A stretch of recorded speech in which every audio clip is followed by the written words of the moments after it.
This time in the Magic Kitchen, we are joined by Courtney Weber. I'm Leandra Witchwood. And I'm Elyse Wells. And welcome to the Magic Kitchen podcast, where we talk about magic, kitchen witchcraft, herbs, and everything in between.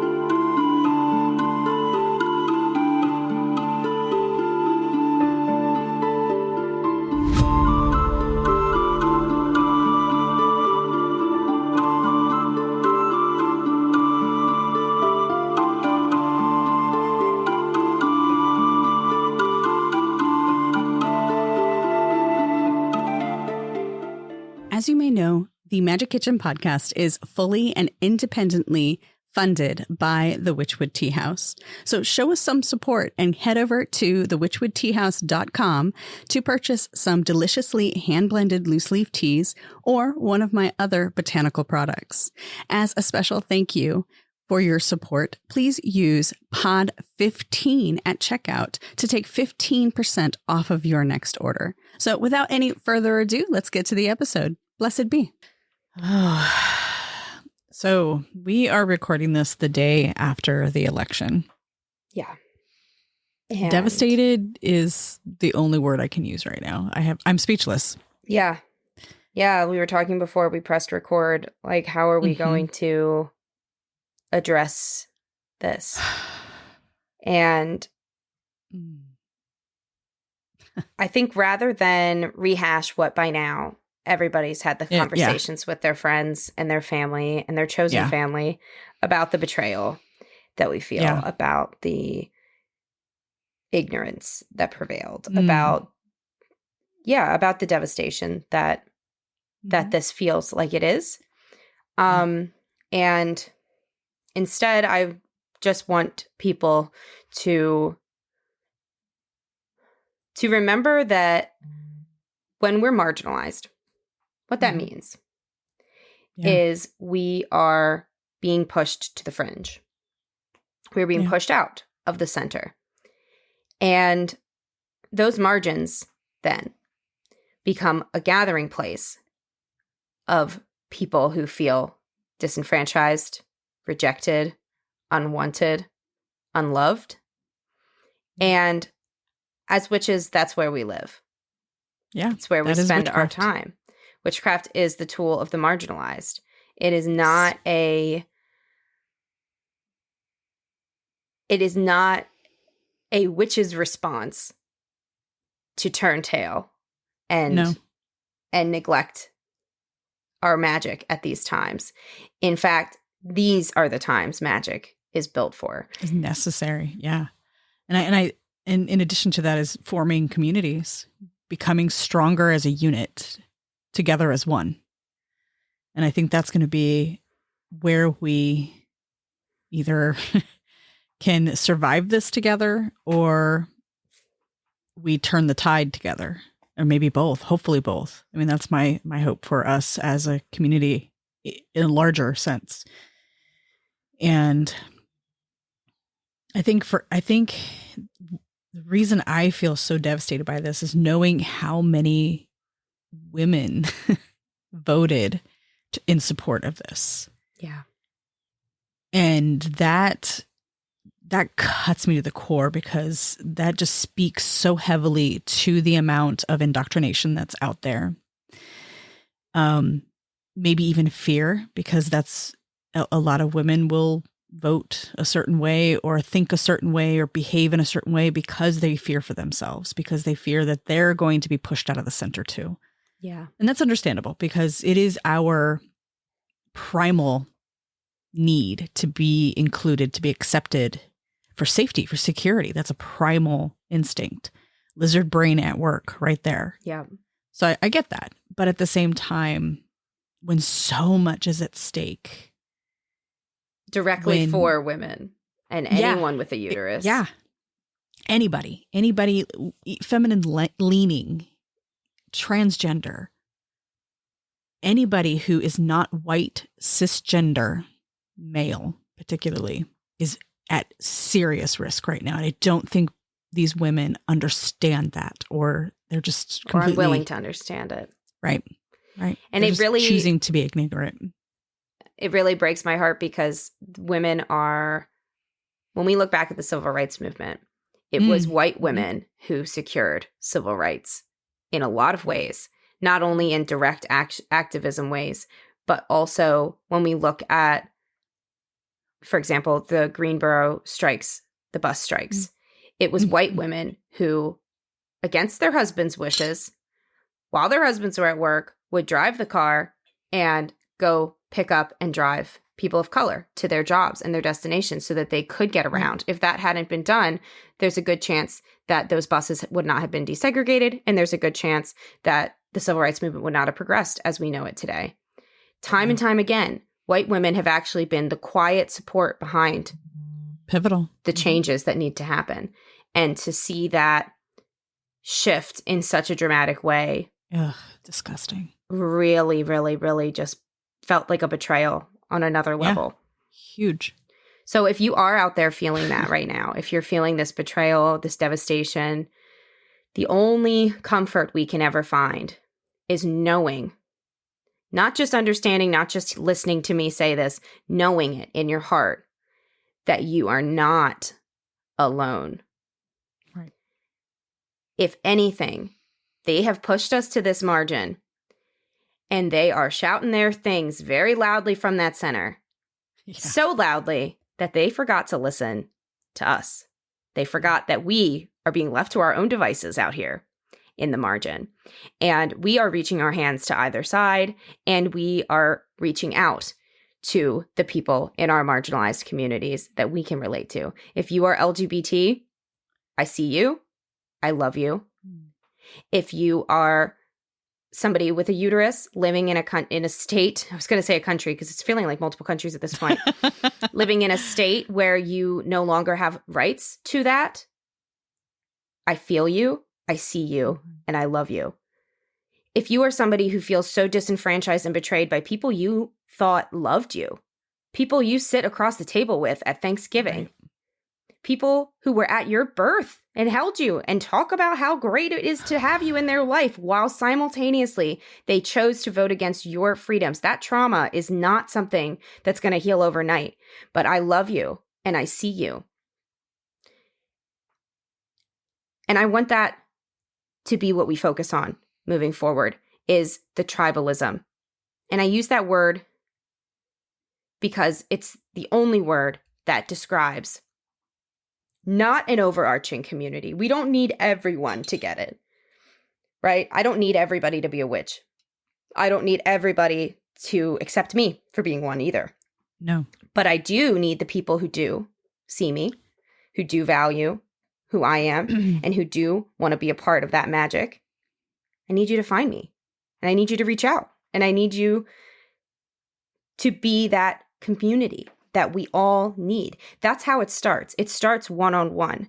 It starts with I see you and that recognition that they see you, and then it builds from there. We are in the age of Aquarius, and I've talked about this at length, but astrology has so much comfort for us right now. The age of Aquarius is asking us to lean in to tribalism, to recognize that one big community is a folly and always has been. The age of Pisces that ended at the end of 2022 took that with it. It took that need for unity across large scales, which sounds suspiciously like a dictatorship, does it not? Yeah. It took that with it. And we are now feeling the after effects of people clinging desperately to that ideal, while others of us, those of you listening to this show, are being asked to lean into your small communities. And so don't lose heart. Don't lose the path. Don't lose where you know you're meant to go, which is somewhere with your small communities, the communities that get you. We used to fear that if we did that, if we, they get me, but really it doesn't matter until everyone gets me, or, all these things are follies. They're not what's needed. What's needed is for you to feel supported and held in your small spaces. We've really lost track of what it means to be seen. You know, today, when I say that, you might be thinking about like a viral video. You might be thinking about getting a certain amount of followers. You might be thinking about having a certain amount of friends on Facebook. Back in the day, that was what we thought of when we thought of like mattering, you know. And then think back further, though, not even so long ago, 25 years. All that mattered was the community that knew us in real life. That was actually all we had before that. And close community.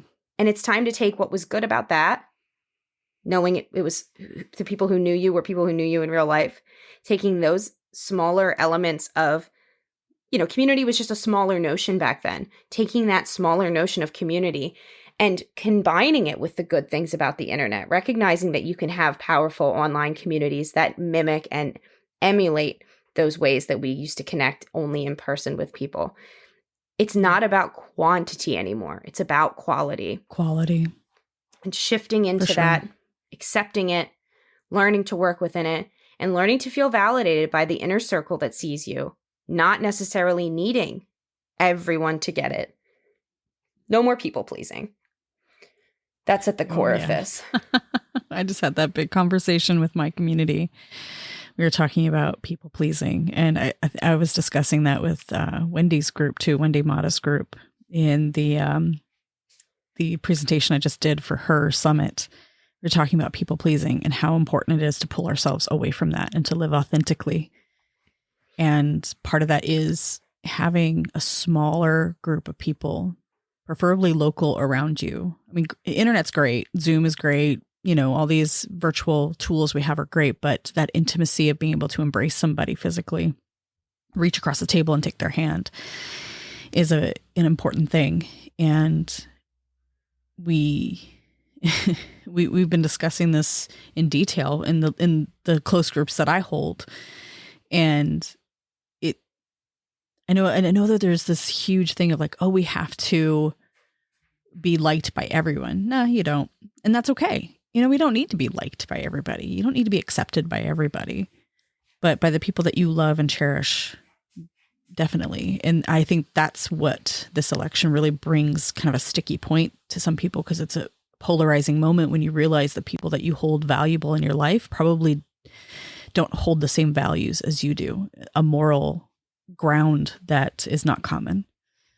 And that can hurt a lot, especially when you're married or you have a parent or somebody who obviously does not value your rights in the same way that they should, because this is livelihood. Women are dying because they can't get medical care, because there's a heartbeat in the womb when that pregnancy is not viable, when there's sepsis, when they're dying, both mother and child.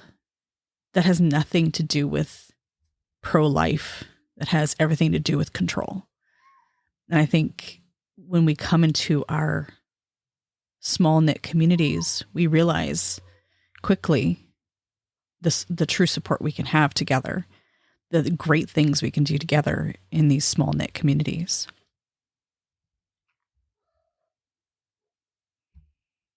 I'm still speechless about this whole thing.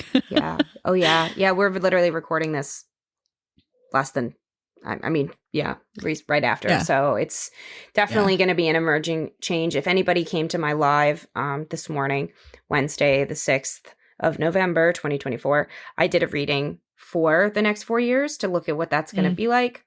And I do encourage you, if you're feeling disheartened, to actually go back, join Seekers of the Sacred Wild on Facebook, and check that out and get a little inspired, because it did end positively, which was nice. And also, like, again, this is the time to reach out to community. So if you've really been on the fringe, you've been listening, but you know now, like, oh my God, like, I feel really alone right now. I feel really, really alone right now.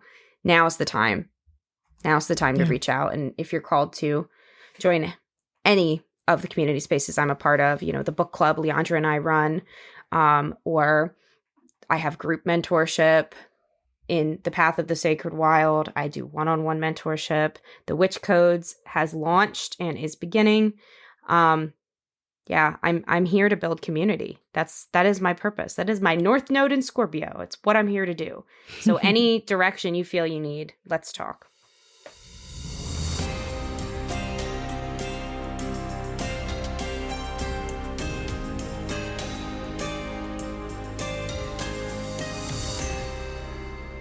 Courtney Weber is a priestess, witch, writer, tarot advisor, and teacher. She is the creator of Tarot of the Burrows and the author of Hecate, the Morrigan, Brigid, and Tarot for One. She is also a contributor to Cancer Witch and a co-host of That Witch Life podcast. Visit her at CourtneyAWeber.com. Weber with one B. Yes, thank you. Welcome, Courtney. Thank you so much. You are welcome. I was like, yeah, when you're doing the really irritating data analytics on your posts and where people are searching for you, they're all looking for Courtney A. Weber with two B's. I'm like, no.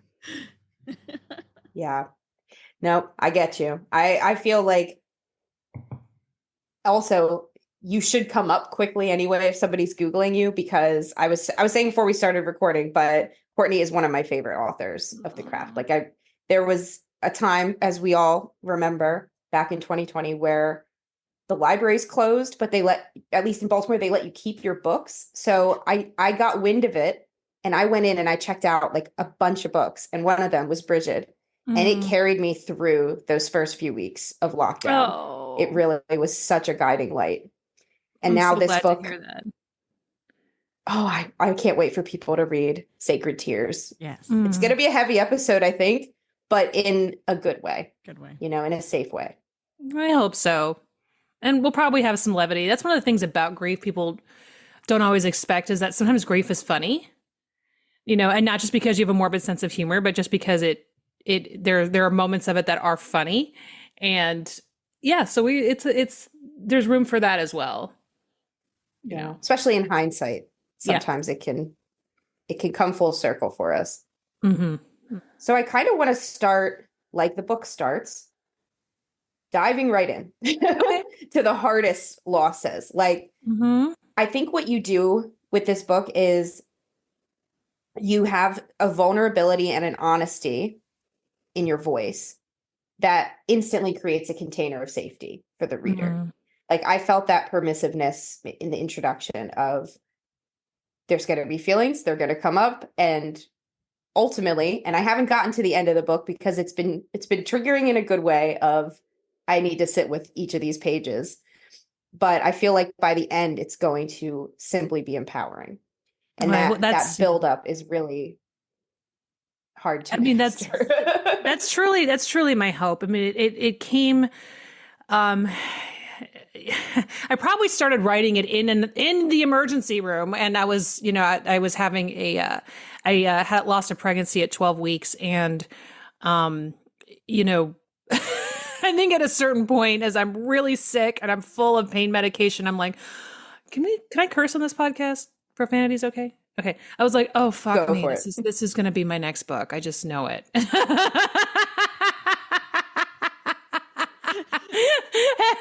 And so, and it did, because in the wake of that loss, I mean, you have, and I've been through a lot of different losses, but what was different about this one was feeling like I'd been shifted to a different universe, or as the kids say on TikTok, I shifted timelines, because everything in my life looked the same.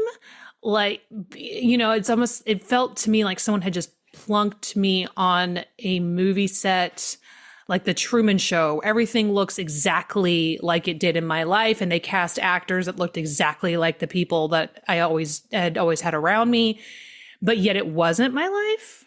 And that was really what it was, is that I had changed. Everything else had stayed the same. And I really wanted to read something that could help me navigate the grief process. And I remember standing in my local bookstore and looking on, and they have a pretty robust selection of witchcraft books for a small bookstore. And also, they also had a robust section on grief and healing, but all the grief and healing books that I found there and that I found online were all written by Christians and Buddhists. And many of them were really well written and had some great concepts. But the challenge I was running into was that those weren't my paths. And while there are things you can gain from other people's paths, I want to make that very, very clear. The crux of most of the Christian books were God has a plan, and the crux of most of the Buddhist books were God doesn't.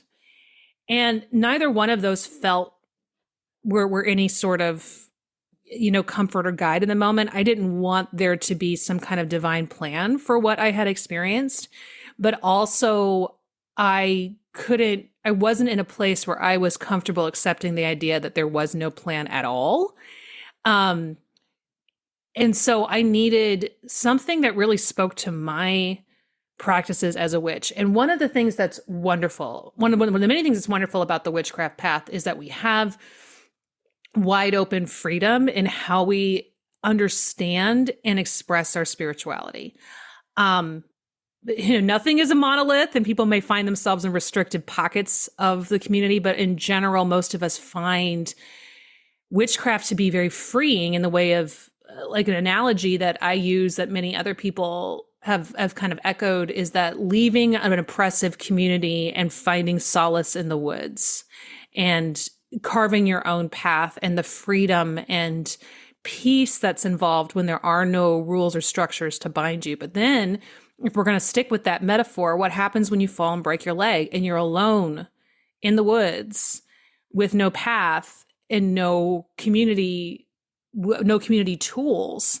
The oppressive community you may have left may have had its own problems, but there was probably medicine. Whether or not that medicine would have been appropriate for you is beside the point. The point is that it was there. And so now you're by yourself and you don't have those things.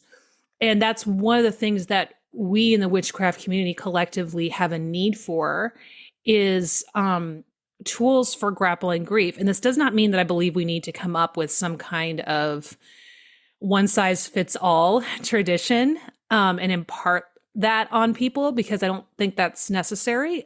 At the same time, what I wanted to do was be the metaphorical person who finds you injured in the woods. And I've got a bag of elixirs, and these worked for me when I was injured.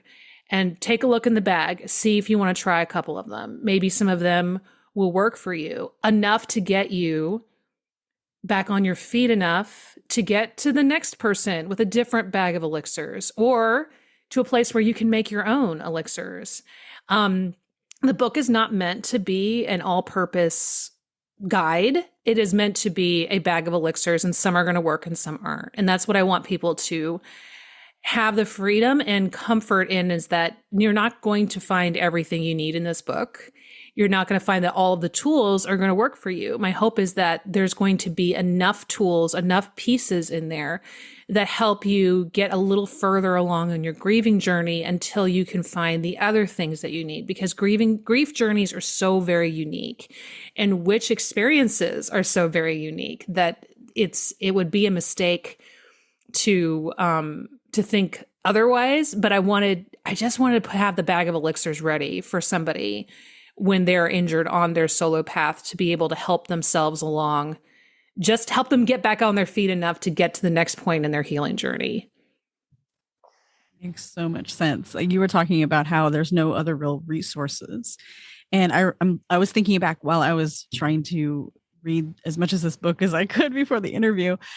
I was trying to think back, like, when was the last time I read a book that helped pagans grieve and deal with loss? And the only one I can think of was Starhawk's book, the Pagan book of living and dying. And that one was important in my path. But this one, I think it's such a great addition to that, and getting that bag of elixirs together for yourself so you can grieve. Well, I'm sure we'll talk about more of the details of the book as we go on, but like, there's some parts of it I'm like, oh my gosh, like, nobody talks about this, nobody talks about that, just getting to the nitty-gritty of it, and those ambiguous things about grief that you can't always identify. It's so important for us to allow ourselves. One of the things that I noticed even before I wrote the book was that witches are not immune to crises of faith. And that's something. When I was growing up, in a Catholic school, and also, had a lot of influences from Southern Baptist traditions from my mom's side of the family. There's a sense of, when you lose faith, the first thing you have to do is get it back. And I'm sure it's a much more nuanced theology if you go deeper into the faiths, but the way it was presented to me, and for many, I think is like, if you lose faith, you got to get it back. That's the first thing you have to do is you have to have faith. You need to get it back as fast as you can. And they would literally give us assignments for how can you start believing in God again, as fast as you possibly can. And that is not realistic to anyone of any spiritual path. It's not a problem within your spiritual path to question your path. It is normal and natural, and it's part of it's like any kind of love or feeling that you deeply do love someone, but there are times you don't like them as much as you normally do. There are aspects of, I have my dog here in the room with me, and I love my dog. I would never give him up, but there are times there are times that I'm like, what was I thinking getting into adopting this neurotic husky mix? This is a lot, so, there are going to be times in your path where you're like, I don't know if any of this is real or if I've been sold a bill of goods. And I don't know if nothing like loss will shake your faith in the divine or in your higher powers. And that's not a problem. It's not a failing on your part. And I also want to just caution people against trying to figure out what they now believe in the wake of their loss. I think that the loss will shape how we believe and what we believe. Some people come out of loss believing in their path even more than before. And some come out with a completely different path, and some are going to come out, it's a mixed bag. It really, really is. One of the things, though, is that it's not a problem with you as a witch if you're feeling less magical at any point in your witchcraft journey, but especially in the wake of loss. That is not a problem to solve. It is not indicative of your failing as a witch, and it's also not necessarily a realization that this path isn't for you. It's just that here's where you are right now.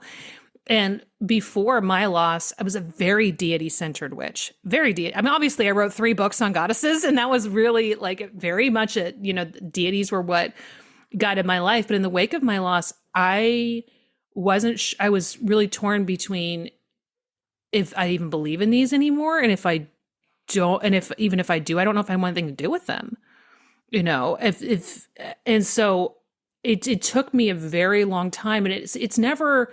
I don't even want to say it's come back, but it's like it's shifted, and that now most of my practice is really about the land spirits and where I live, and making, being kind to them and caring for them, and trying to build this, a reciprocal relationship, and also with my ancestors, and not trying to connect with a specific ancestral lineage. I'm not trying to, and I still do keep an altar. I actually just tidied it up, made some, made nicey nice with the deities there, but it is different than it used to be. And I don't see that as a problem, and I don't see it as a failure on my part or failure on even deity's part. It's just that when your life changes, especially after a great loss, it's natural that how you see the world and what you understand of it is going to shift as well. And that is huge. My friend Yvonne Abro came on the podcast to talk about their book, Changing Paths, which talks about, as they call it, the wobble, when sometimes on our path we feel a little destabilized. And that was one of those soft triggers when I was starting to read Sacred Tears, when you brought up that in times of grief, the lack of dogma in witchcraft, I'm paraphrasing, but the lack of dogma in witchcraft, which is normally liberating, becomes simply destabilizing. Mm-hmm. And I think that's sort of like, if you, when I read it, I sort of visualized like how grief hits me, the way it feels for me, that instant first moment, like you have a prayer there about in chapter 1, whether in a hospital room, alone on the phone, or in the moment someone turns and walks away, you are not alone. And that, here they come. Here come the sacred tears. That moment of realization, that first tell that you've lost someone, has always felt to me like being pushed, or like God flicking you off a cliff. You know, it's not a person behind you. It's something external to you. The God's pushing you off a cliff, and just like it was nothing for them, just flicking you like a little ant off a hill. And that betrayal, that as you sink into that chasm, you're like, wait, I trusted you. It's like, how do you find your path again? And I'm so glad we're talking about this. Like, when I was putting together points to discuss, that's number 1. Number 2 and number 3, like out of 4, were basically the same topic, because I think witches are afraid to say it. You know, like we're afraid to admit it, that we have these doubts, that we have these questions. But at the same time, it is the path to ask questions. Like, it's my favorite thing about a podcast, to have on guests. Sometimes we have on guests who have wildly different paths than our own. And those tend to be my favorite conversations, because I get to learn new things. I get to question my beliefs. I get to either change mine, you know, tweak them, figure them out, or be reaffirmed in them. But grief, it's like, what do you grab when you're falling into a chasm? There's no. Exactly. And I don't think that you were saying this, but I just want to make sure that people, understand, who are listening, understand, is that, the lack of, as you said, the lack of dogma can, for many of us, be destabilizing in the moment of grief. And it's not, and it does not say that we need to create it, right? Yeah, exactly. I think we still don't want it, but no, but it's like, again, let's go back to this forest metaphor, is that, if someone says you cannot go, you can't hike the Pacific Coast Trail because you could get injured out there. Okay. That is a reality. So people who hike the Pacific Coast Trail or the Appalachian Trail, they bring along first aid kits. They bring along, water filter stuff. I'm saying, like, I know I am such a vanilla hiker. I am like definitely a 4 miles out and back person. I would love to pretend that I'd rather walk in the woods. I'm a stroll in the wood. I call myself a hiker, but but when you see these people that like are like hardcore, will spend 4 or 5 days out in the woods off the grid. They have a bear horn. They have all this. They have a battery operated radio. They bring tools with them. So it's not like you can't go out and do that. But it's like, if you're going to go out and do that, you got to bring some tools. And that's awesome. That's kind of what I wanted to do here, is that here's some tools that, since we're going to be on this path that has this potential for for being so destabilizing, because it doesn't have all the supplies around it, take these with you. Yeah, so you can care for yourself, and hopefully you will have other members of the community you can be there with you, but maybe they can have these tools as well. So that's it. It's and I think something else I really want people to understand from this book is that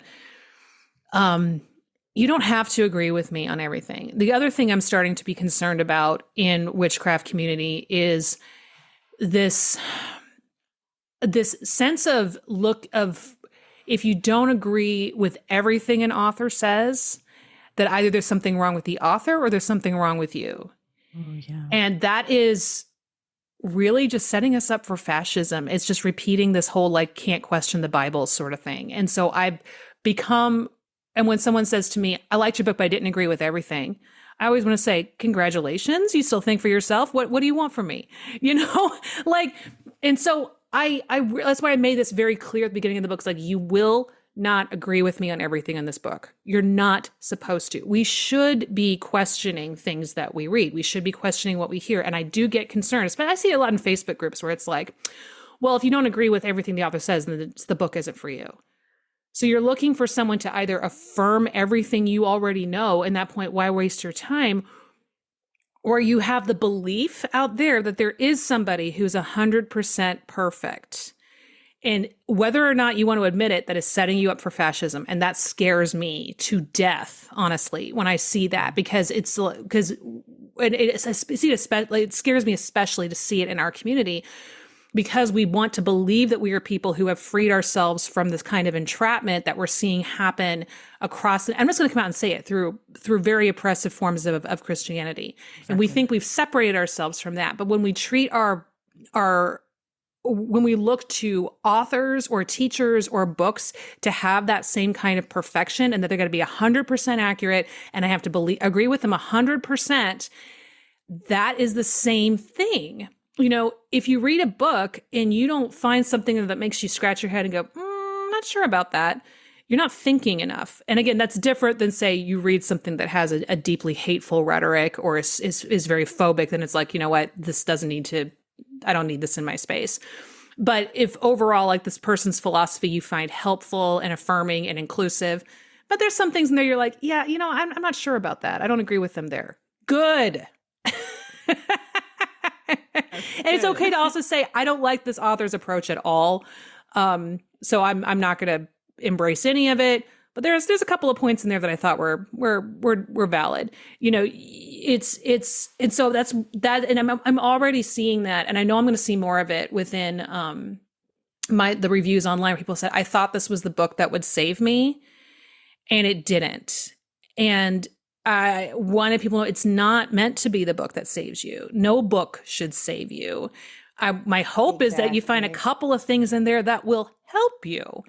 And so I am concerned about people picking it up thinking it will be the cure-all. And that's not possible for it shouldn't be possible for any one book. That's not healthy to have one book that saves you.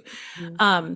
But it's help, books that can help you get strong enough from where you are so that you can save yourself is really what I'm wanting to achieve here. And that's just what I want listeners to hear. I want you to pick up the book. I want you to read it. I want you to argue with me. I want you to not agree with everything that I say. And I want you to find some stuff in there that helps you. You know, that's what I really want from this. And I don't know if that was the tangent you were looking for. Well, just to add to we're that, always looking for tangents. Yeah, I know podcast hosts. We're always like, tangents. Yes, content. Tangent away. Yes, tangent away. Well, and to add to that, I think when people are looking for that cure-all, that author that agrees with them 100%, I think they're also looking for that sense of control, which you address that lack of control when it comes to loss or bad luck, losing a job, losing a pet, etc. That lack of control is the eye opener, the realization. And that's one of the beauties, and also one of the great beauties and one of the great shortcomings of witchcraft, in that we, as witches, whether, and again, this is nuanced. We all have a different approach, but in general, there is an overall understanding or a belief that we have more control over the world than we were taught. That is incredibly liberating, especially when we might have been raised in more circumstances where we didn't have as much control because of society limitations, oppressors, or, a religious background that teaches us that God is in control and we are not. So to have this potential of, I have more control than I thought I did. And the problem with that is that it leads us to believe we can control everything.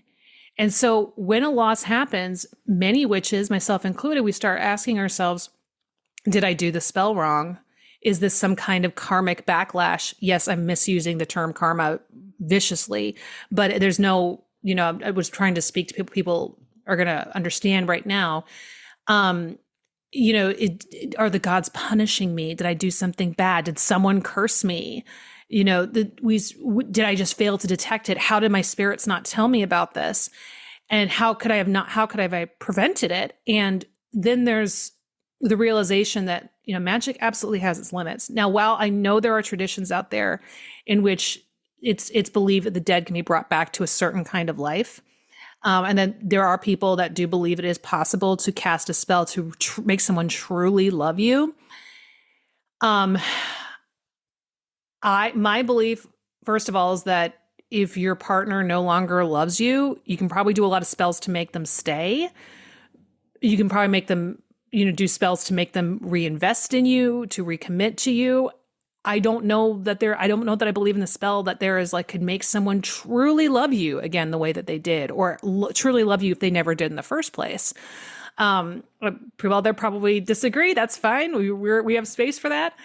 And also you have to, when my child died, there was absolutely no spell that could make me turn back time, avoid whatever complication happened, because I still don't know and never will, to put that child back in my uterus and have it grow and me give birth to a healthy baby. That is, people can say, oh, well, you'll do a spell and the child will come back in a different form. Or da, da, da, da. When you're grieving, that's not what you want. You don't want someone to come back to you in a different form. You want them to come back to you in the form that they were, but healthy and well. And there is no spell for that. It doesn't happen that way. And that is just such a scathing, that I think in the back of our minds, we all know, oh yeah, that doesn't work. That's not how it works. But when you're actually faced with it, it's cruelly humbling. To realize the limitations. Then you start to ask yourself, well, what's the point?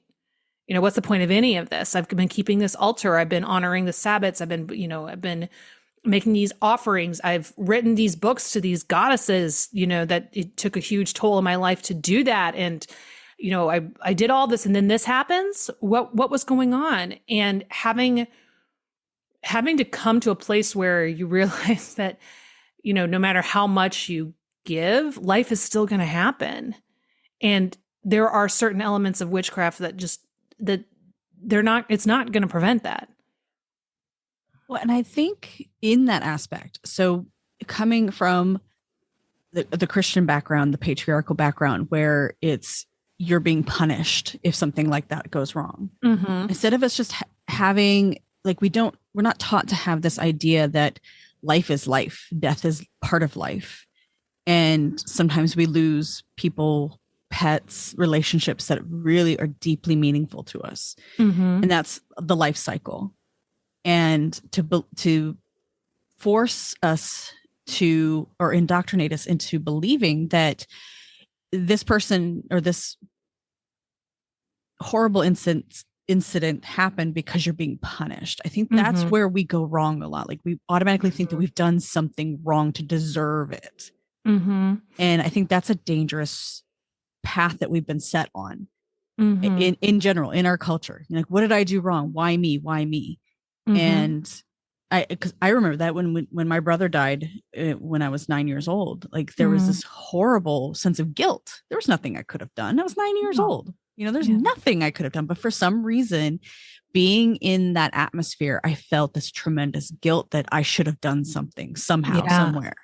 And that I'm being punished because I'm a bad girl or whatever the story was that was fed to me that I believed.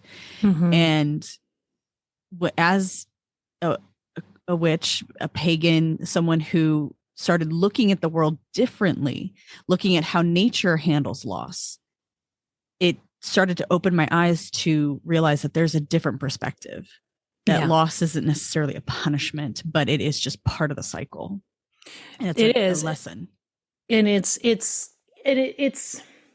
and there are, like you said, lessons that can be culled from these losses. And I will say there are times, again, nothing is all of anything. That things have been removed from my life, not because I was bad, but because, the gods were like, listen, you're not doing this anymore. I talked a little bit about it in Bridget. I wasn't fully ready to come out with it. I talked about it more in the Morgan, and I've been pretty open with it in the last few years, is that I was involved with a married man, and not in a polyamorous way, in a good old fashioned affair way. I was the other woman, and, it was someone I really trusted and had been a very good friend for a long time. And so I had all these excuses in my head. And, we had our plans for the future, blah, blah, blah, blah, blah, blah. And I made a very big dedication to Bridget in Ireland. I went to Ireland and made this dedication to her. And the next day, that relationship fell apart. I have never seen him or spoken to him since. And this was a foundational friendship that turned into something else. So this person is, this was a very big loss. And I still do. And at that time I really said, Bridget did this. And I didn't believe it was a punishment, but I think if I had not been as experienced as I was, I might have thought that. I might have thought, oh, this is backlash, or, maybe the Christians were right. And that this is God punishing me. There were a lot of places I could have gone at that point in where I was in my development. I went, okay, she did this for a reason. I don't know what it is yet. And at this point, I really think it sucks, but here we go. And I met my husband a few months later, and all of this that I have in front of me, my books, my life as a public witch, none of this would have happened if I would have stayed in the other relationship. And from what I understand of this man, his life has flourished too. And I wonder sometimes maybe his life would not have flourished if we had gone down this path together. And I'm very thankful every single day for that loss. So I was able to carry on for a number of years. Like, when the gods take something away from us, it's, they're doing us a favor in many ways. We can't always see it. But then when I lost my pregnancy, I couldn't see, like, what in the world could this have possibly meant? What could they possibly be granting me? And, that was, and I never want to go back and say that God's granted me something through that. I think at this point, I am able to see more gifts in that loss than I was originally. And I don't share those publicly because those are just for me. But I think it did take time for me to get there, but it really was that stark cold. No matter how many magical things I had seen happen, no matter how many, I'll just come out and say it, miracles that I've seen through work with the gods and work with the spirits, all of those beliefs, come crashing down in the wake of that loss, where it's like, I don't believe in anything anymore. There's nothing out there. Even though, if I had my people from my past say, but what about this and this and this? You remember when we healed this person? That was, and what about when Bridget took away your ex and your husband came into your life? And I'd be like, I was almost a dissociation, like that was someone else. That didn't happen to me. That's just the things that where your mind goes, where you're trying so hard to grapple with what you've lost. And I know this now that that is just a natural experience in the wake of truly great loss, and I don't believe it was any kind of punishment, but I think that I've got to go back and think about what, it's when I was, and I'm sure that there might've been some time where I was like, what did I do wrong? Or is there somebody out there who's punishing, who's, do I have a big hater who's done some kind of horrific, spell against me, etc. It's yeah, and but that too is its own natural question. Like, was it something I did? Did I do something wrong? But yeah, I truly do not believe that the god, like witchcraft gods, punish indiscriminately. I do think that they come and they ask for payment. If you've made an agreement with them and you haven't paid your end of the bargain, they're going to come and collect. But I don't think that they indiscriminately come and punish us. But it's still, even though it's like, well, then if it's not punishment, then what is this? Why would this have happened?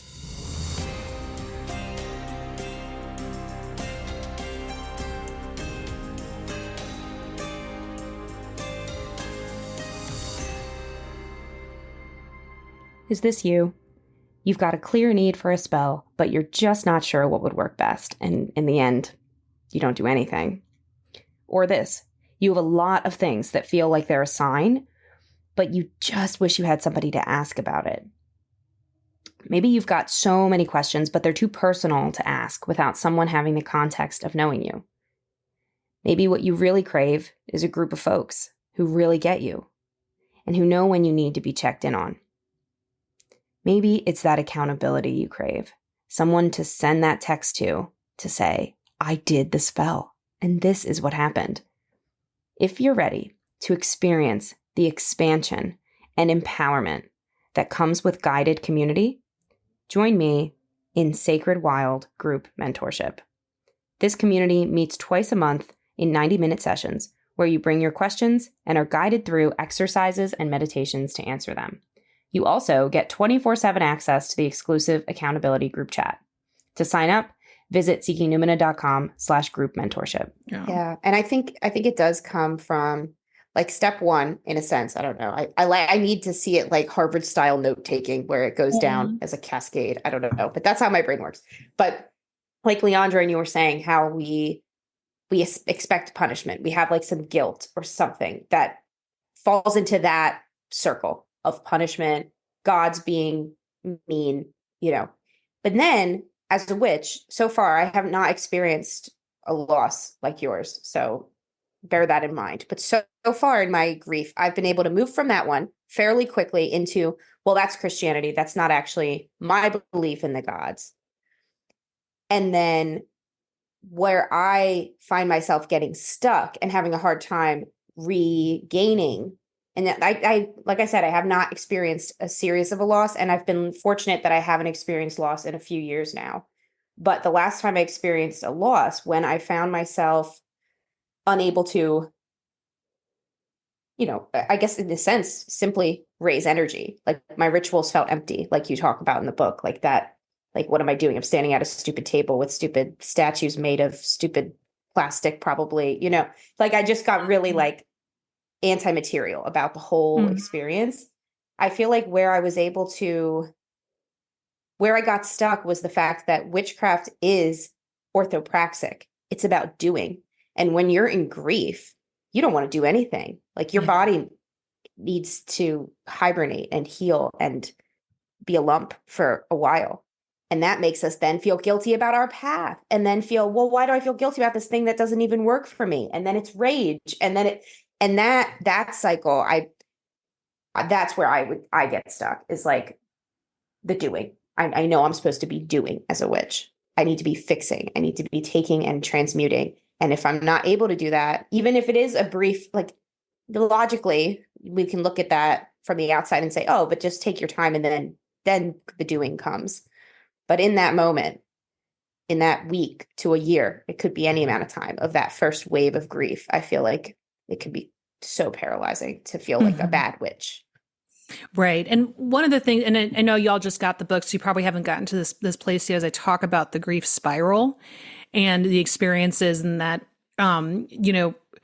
that we're talking about, like, the note taking, going through the stages and steps and stuff like that. A lot of people, this is starting to shift a bit, but for a long time there was this focus on the stages of grief, and you've got shock, anger, denial, bargaining, despair, acceptance. I'm probably mixing some of them up, and that was designed by Dr. Elizabeth Kubler-Ross, who was wanting to help people with a guide for facing terminal illness.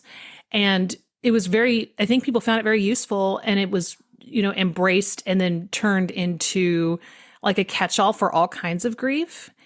And even Dr. Kubler-Ross at the end of her life was like, this was not meant to be a catch-all, cure-all, check the boxes when it comes to grief and loss. And that's what people have expected. It's like, well, I'm shocked, and then I'm angry, and then I'm in the space of denial. I'm in the space, and then it's like, well, then why am I angry again? It's been a year, and from what I wanted people to, the stages are legitimate experiences. People will have maybe not have all of them. Maybe they'll have, some, maybe they'll have other experiences. I do think that as descriptors of experiences, I think they're helpful that way because they're very common experiences, although they're not universal. And in the beginning of, if you imagine that after a loss, in that moment that Elyse, we were mentioning at the beginning, you're at the center of the spiral, you're in the moment that it happens. It's likely you're going to have all those experiences at once, and they're going to swirl around you, and you're going to hit them a number of times. Then if you imagine that as you're getting further out on the spiral of grief and you get further away from the center, the experiences will still happen, but you're going to have greater space of peace in between them. But the reason I call it a spiral is you're going to circle back around. You're going to hit those experiences again. And even years later, you may come in. And one of the things that I talk about in the book is like in a long-term grief sense. And that when I was 17, I lost 2 friends in a car accident. And I actually think that a lot of my curiosity and journey into witchcraft was started by that event, because I wanted to know more about death and what was on the other side. And Catholicism was not scratching the itch for me. I needed to go further and be able to communicate with spirits and know more. And I think that if we want to stay with the experience of anger, anger kind of came later, maybe 6 months later, and I started kind of rebelling. My mom's here, so I'm going to keep it quiet. But, I started doing things that teenagers do, and looking back now, sometimes I was like, gosh, why was I all of a sudden like so randomly rebellious at the end of my senior year of high school? Oh, well, I was experiencing anger, after having some loss, and that, manifested as me breaking some rules.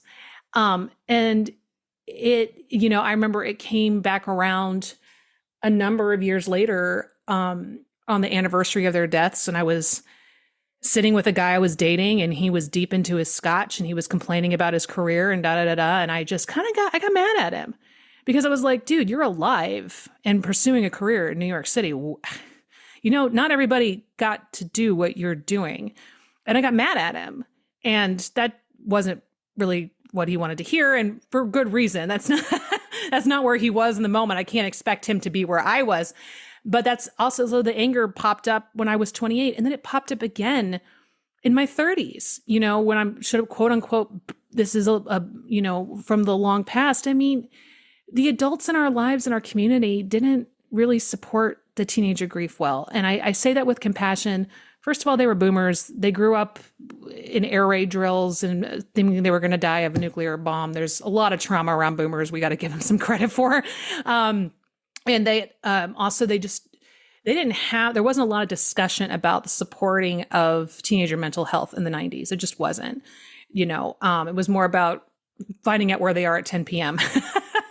And so there was, there was very much like well, it's really sad that they died, but you need to focus on school. You need to focus on school. Okay, stop crying. You don't need to go see your friends. You need to focus on school. No, you really need to focus on school. No, you're just trying to get out of your exam by crying. You need to go and focus on school. Like that was the thing. And I remember a lot of the parents didn't come to the funerals. A lot of us kids came alone. And I, as a mother now, I cannot imagine not going to the funeral of my daughter's classmates with her. Like I can't imagine that. But I recognize that was a different time. And that was also that was a fear response as parents, to see these kids getting lost. The quickest thing I could do is just shut it down as fast as they can, pretend it's not happening because it's terrifying. I can't go to that funeral. I don't want to see what it looks like for a teenager to die. So I have something I have to do and run away. Well, I'm in my 30s at that point, and a colleague of mine, I was on a work trip, and a colleague of mine had a daughter who was 17, and she had a friend who passed away. And he sent an email to the staff and said, I can't go on this work trip. I need to be home with my daughter. And this was a very important trip that he had been incredibly involved with planning for a long time. He was really an architect on this project, and he didn't go. He stayed home with his daughter. And I sat in my hotel room reading his email, and I was shaking. I was so jealous of this girl. And I was like, why am I jealous of this girl? I mean, she's grieving and her dad is, and I realized because I didn't have that. And my friends didn't have that. And that was me on the grief spiral, hitting that experience of anger again over the loss of my friends. But also some of the things that happen when we're on the grief spiral is, well, grief does provide experiences of compassion, of joy, a strange kind of joy, of love. And that moment of jealousy also brought with it this moment of just deep compassion and I want so badly for him to understand how important it was what he did, that I texted him from my hotel room and said, she will never forget this. And I wish I'd had what you're offering her. What you're doing is so important. And he told me later that he cried when he read the text message, and he showed it to his daughter and she cried. And it was, not because it made them sad, but because they felt seen and held, and that maybe he wasn't feeling supported by some of the other colleagues for stepping out of this really important thing. And when you're 17 and have a loss, you do think you're the only person who's ever cried. And so to see, hey, listen, I've been there, and this is really hard, what you're doing, what you're experiencing. And it's really good that he's there. And then he and I were able to have some really good conversations after that, where he was like, so how do I support her? And I said, well, she's 17. She doesn't want you. She thinks she doesn't want you there, but she wants to be able to see you out of the corner of her eye. So even if she doesn't want you there, show up anyway, be in the corner, be in the back of the room. Because when she looks over, she's going to roll her eyes when she sees you. But deep down, she really is glad you're there. So to be 17. To be 17, like, oh, dad's here. Is he still there? Yeah. So yeah, that's beautiful. So but that, I think, when people start to be hard on themselves, where they're like, God, I'm 43 now. Why am I still getting upset when I hear, the Green Day song? And I'm like, well, because grief is not stages. Grief is a spiral. And yeah, when I hear Good Riddance by Green Day, I get a little choked up, because that's the song that, at the love this. So this is also where grief is funny. At the Catholic service that they tried to offer us, my best friend hijacked it, and he ran up there with the guitar. And he said, because the day before, our friend who passed away, he was going to play it in class. And she said, oh, will you dedicate it to me? And he said, yeah. So he played it for her. And then at the service, he hijacked the Catholic service and got up there and played. And he was so emotional that he was totally off key. And people were crying, but they were also like laughing, because another turning point of work stuck in the road.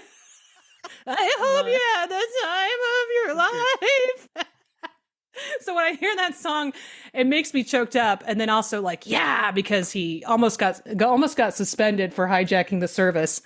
And then also he was really off key because he was so emotional.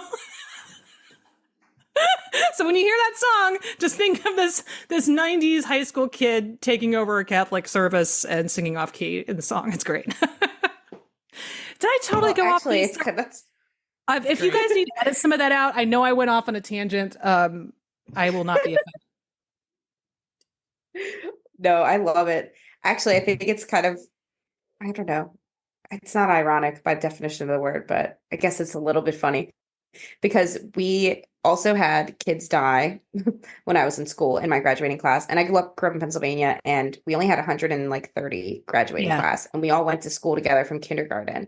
So like these were family, you know what I mean? Yes. There was like cliques, but everybody.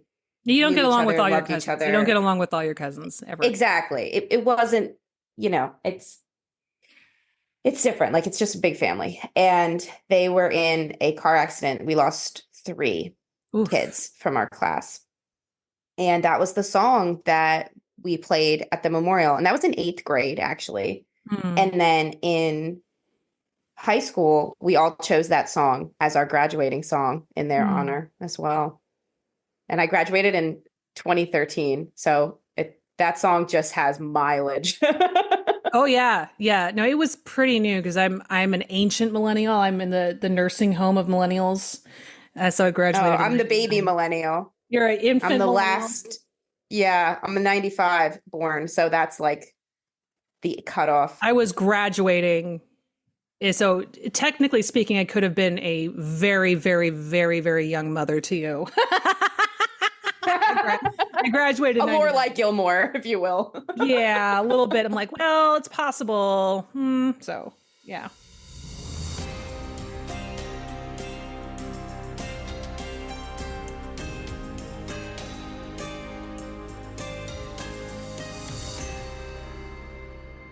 Hey there, witches. Did you know that there's an entire community out there dedicated to you and your journey? The Rebel Mystic community is a space where I offer my decades of knowledge and experience to witches just like you.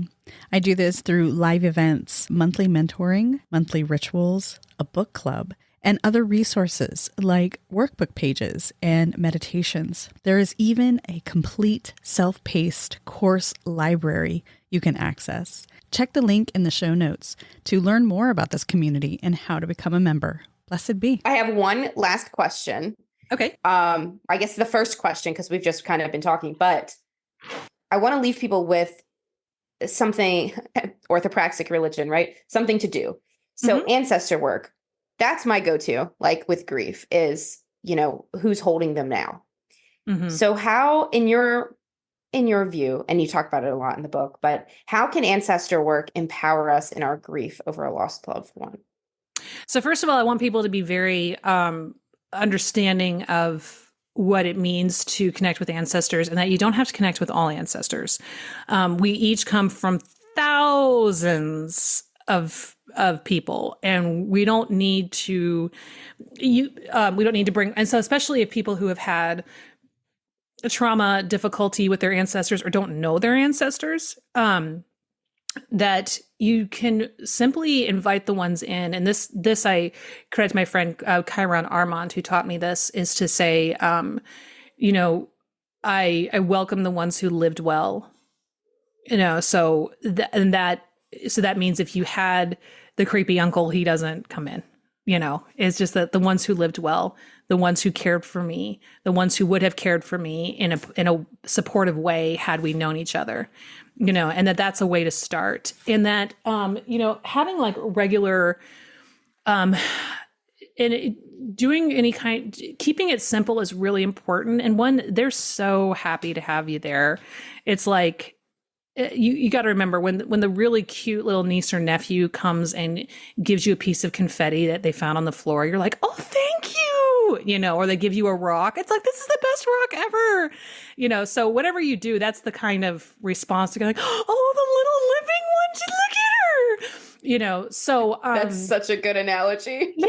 So it's not like, oh, so because perfect. If your 3-year-old niece or nephew was like, I can't find the perfect rock to give to Auntie Elyse. Auntie Elyse is like, I literally don't care which rock it is. The fact that you gave it to me makes me happy. That's the kind of the thing. And so keeping it simple, whatever you can offer. And by offer, it doesn't mean you have to make a physical offering. For me, it's a prayer. I do offer the Lord's Prayer because that's the one that the majority of my ancestors would recognize.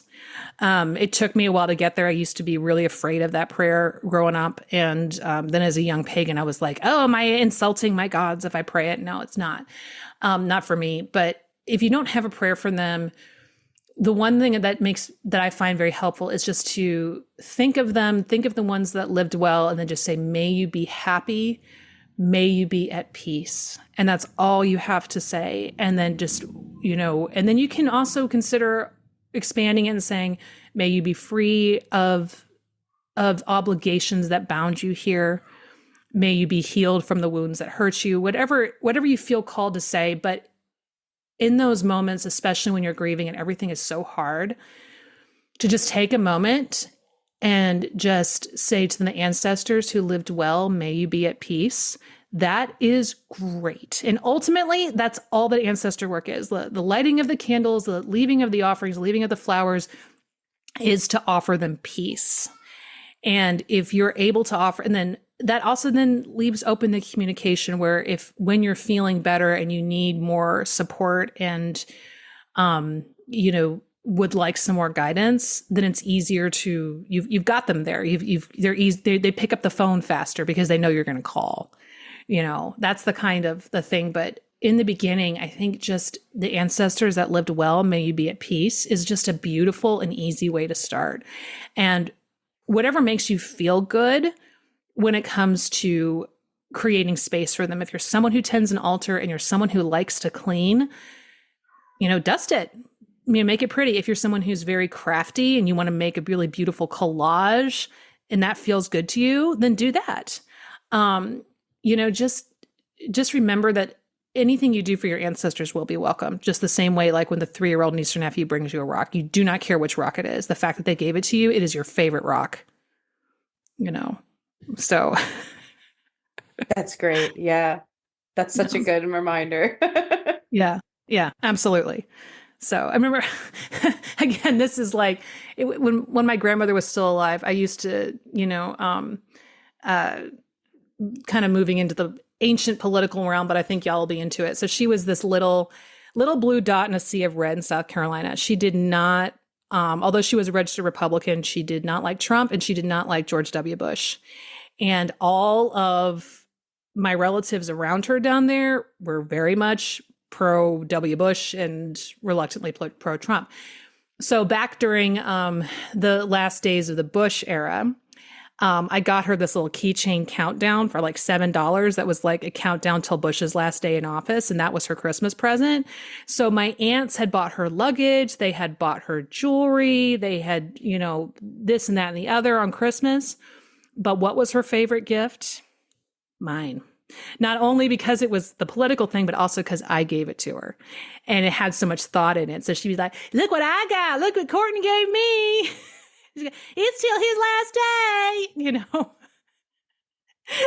That's awesome. And of course, my aunts were like, we spent hundreds of dollars on her presents, and Courtney wins with her $7 stupid keychain. And I'm like, yeah. So, and that's kind of, again, what the ancestor, when it comes from the heart, doesn't have to be big. They're going to love it because it came from you. And that brings so much peace to that fear that might rise up of, I'm a bad witch. I'm not doing enough work. I'm not doing enough workings. Mm-hmm. You're a witch because you're a witch. You're a witch because that's what you believe. That's because of what you've experienced. It's because of how you see the world. And the work is helpful to all of that. And there are times when the work is not helpful. But you're still a witch. And that's also one of the things I get to the journey in my book, is that there was never one night when like witchcraft just came back to me, but there was one night when things were really hard, when I could not find comfort, you know, with people. I couldn't find comfort with my husband or my animals. I just wanted to go outside into the night. Sorry. I just want to go outside into the night and just sitting on the wet grass and staring at the fog and the trees. It's not like there was a magical moment where I felt a message come through and the goddess spoke to me. None of that. But being outside and sitting on the wet ground in the night gave me peace. And that was the night I thought, okay, I don't know what I believe anymore. And yet I still know that I'm still a witch. So, and that was, again, there was no night. The goddess did not speak to me that night. I did not have a revelation. There was nothing grand or grandiose. And, you know, I did not find a magical tool, blah, blah, blah. Just, I found peace sitting in the wet grass. Yeah. Okay. I'm still a witch. And there we go. That really speaks to my soul, because land spirits have been my grounding. I mean, that's like a pun by accident, but the way the land can transmute things so easily, so naturally, so on its own, you know, like the land doesn't need as much poking and prodding as like a homemade altar where we have to charge the energy, and like it's already there, you know, it just is what we're meant to do. And speaking of Chiron Armand, one of my favorite quotes in the world about land spirits work is his. And he says, "We are just the land on legs." I miss that. Is it. I miss him. I hope he's all right. So, yeah, he's a great guy, great witch, great human, all that.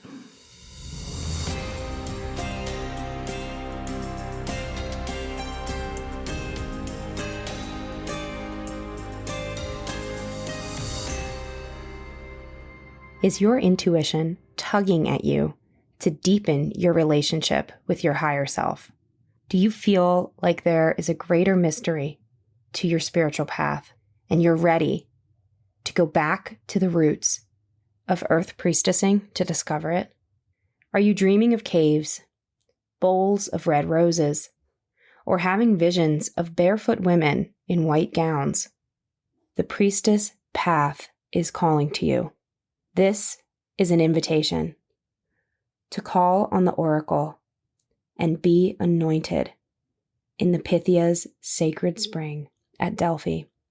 I am inviting you to dance with the nymphs to the beat of my drum in an ancient forest. Let's meet the muses in the olive groves, swim with the mermaids, release your fears, and embrace the power of the priestess you know you are meant to be. If you're ready to meet the land spirits and oracles of Greece's most famous sacred site and beyond, visit seekingnumina.com/Delphi retreat and sign up to join me. Early bird ends December 15th. Well, tell everybody how they can get Sacred Tears, how they can follow you, listen to your podcast, all that good stuff. Okay, so Sacred Tears is available wherever you get your books. As always, I encourage people to support their local metaphysical bookstores whenever possible. But if you don't have one near you, or you've got an Amazon or Barnes & Noble gift card that you want to use, you can get it at any major bookstore. My request is that no matter what, please leave me a rating and review on Amazon, Goodreads, Barnes & Noble, wherever you leave reviews. Yes, it helps me. But here's the thing, it helps other people, because the more ratings a book gets, the more it goes up in the ranks, the easier it is for people to find it. And there are grieving witches out there who need to find this book because they've got some elixirs in there. So that's just what I request. My website is CourtneyAWeber.com. I am on Instagram and TikTok as Courtney A. Weber. I post a lot there. I do some on Facebook, not as much, but those are definitely the best places to find me. I will be at Mystic South for folks who are in Atlanta. And I will be offering two classes there, one on the shape-shifting goddess, looking for inspiration from the myths of the Morgan to help navigate, changing situations in your life. But also I'm teaching a class called the Myth of Closure, which is coming specifically from Sacred Tears. And I'm going to be a headliner at the Northwest Tarot Symposium in September. Not ready to announce yet what I'm going to be offering, but I really hope to see folks there. And so that's the best way to find me. I do offer tarot readings by Zoom and by email, and would be happy to flip cards for folks, and hope to see some people at some public events. Wonderful. Yeah, hopefully we'll run into you in 2025. I'll be stateside a lot more. Yeah, absolutely. And don't forget, the ratings go the same way with the podcast. So please. Oh, yes. And I do. Thank you for the podcast. I also have a podcast. I forgot. My co-host would kill me.